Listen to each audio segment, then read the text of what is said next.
Doom: The Dark Ages isn't just a power fantasy, it's the power fantasy. Everything is scared of you, including the people you're trying to help, and especially the demons you're fighting. So today we're going to do a video reviewing Doom: The Dark Ages. So let's start with the story.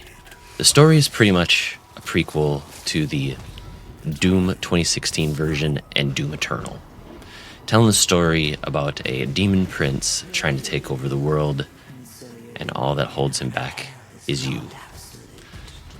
And quite honestly, they're quite scared of you.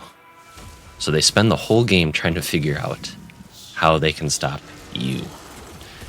And they sell it in this game very well. When you pass even near friendly NPCs, they're like, "Shh, he's here."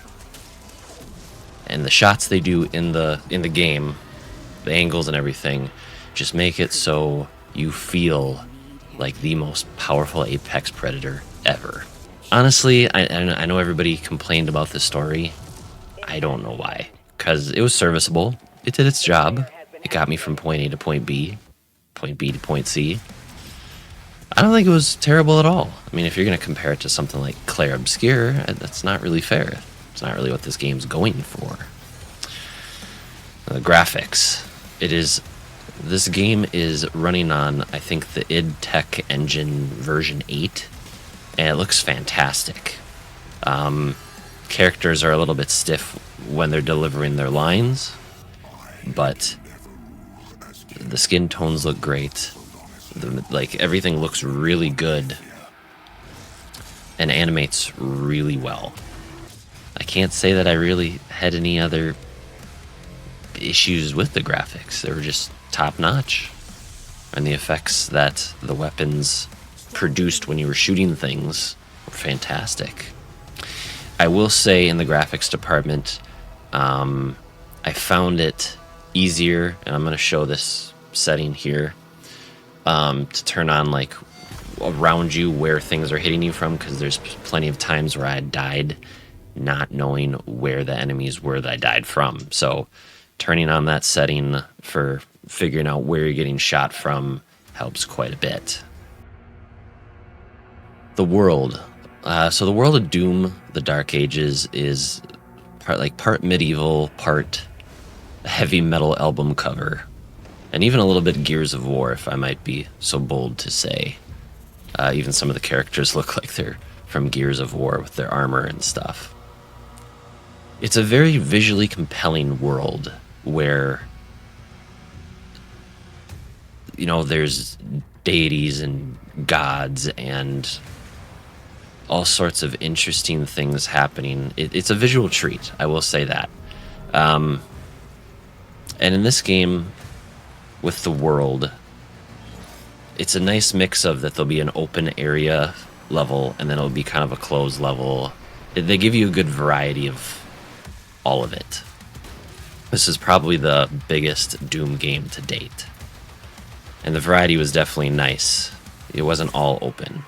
Some of it was. I will say, did the world feel entirely natural at times? No. I mean, it felt like it was literally created for you just to kill things in. But I think they did a great job with the backdrops, the environmental set pieces, where some of the hidden collectibles are, and there are a lot of hidden collectibles. I will say that is my biggest negative about the game, is that I spent a lot of time in the menus trying to figure out where everything was around the maps, right? Like all of the collectibles. And I wish I spent less time in the menus and more time just in the game, killing, exploring, climbing, stuff like that. I guess, I don't know how I would fix that problem exactly. Either maybe give a mini-map with some sort of indication where things are around you. I'm not sure. Because I just didn't feel like I had that problem in Doom and Doom Eternal. The audio is fantastic.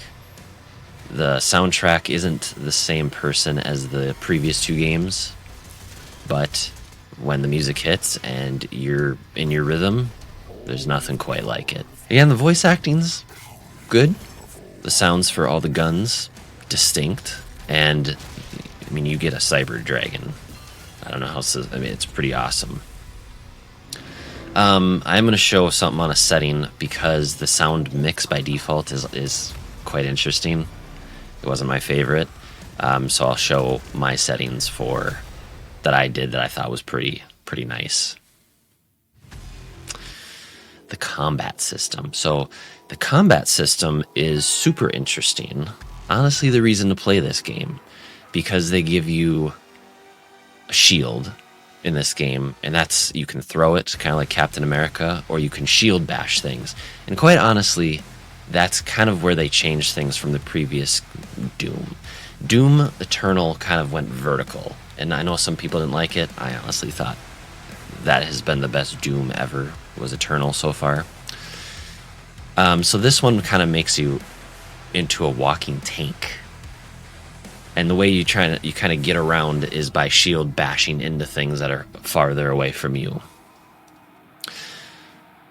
And so it creates a nice loop, I think, where you're grounded, but at the same time you can get in and out of situations with that shield bash.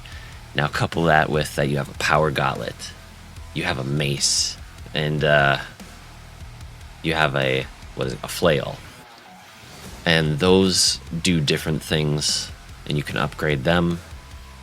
You have plenty of weapons.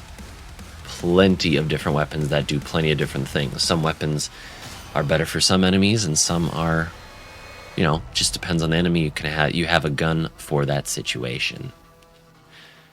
Now, with the combat system, like I was saying before, you can find collectibles around the world that will upgrade your abilities, pretty much your weapons.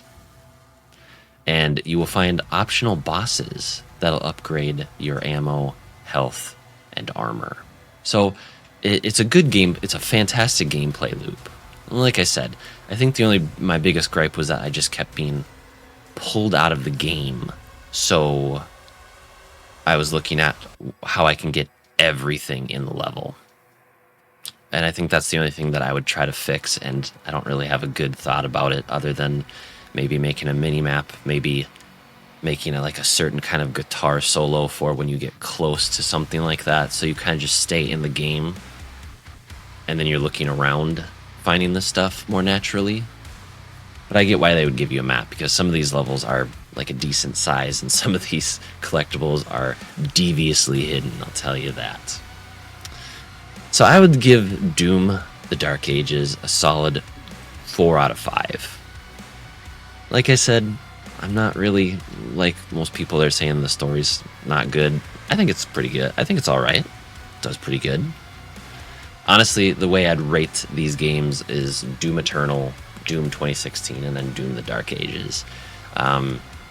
Just because I think Eternal just turned it up to 11 and did a great job. And then Doom 2016 was just a all-around pleasant surprise. You know, I don't think I was really surprised by some of the stuff we were doing in this new game. But it was good. Okay, I will say this. I think it was a little bit too long. I think it was a tad too long, because towards the end I was like, all right, I just want to get this done. And I think I stopped paying attention to the collectibles. So if you watch my long video for the game, I'm going to release a video that shows the full game. You'll see that I go for most of the collectibles and all the levels, but towards the end I'm kind of like, okay, I just want to be done, and I kind of stop worrying about the collectibles. So I guess that's my second gripe, is that it's a little too long. But let me know what you think in the comments. Did you enjoy Doom the Dark Ages? Have you tried it? Is it your type of game? Let us know in the comments. Thank you everybody for joining me. Like and subscribe. I'll catch you in the next video.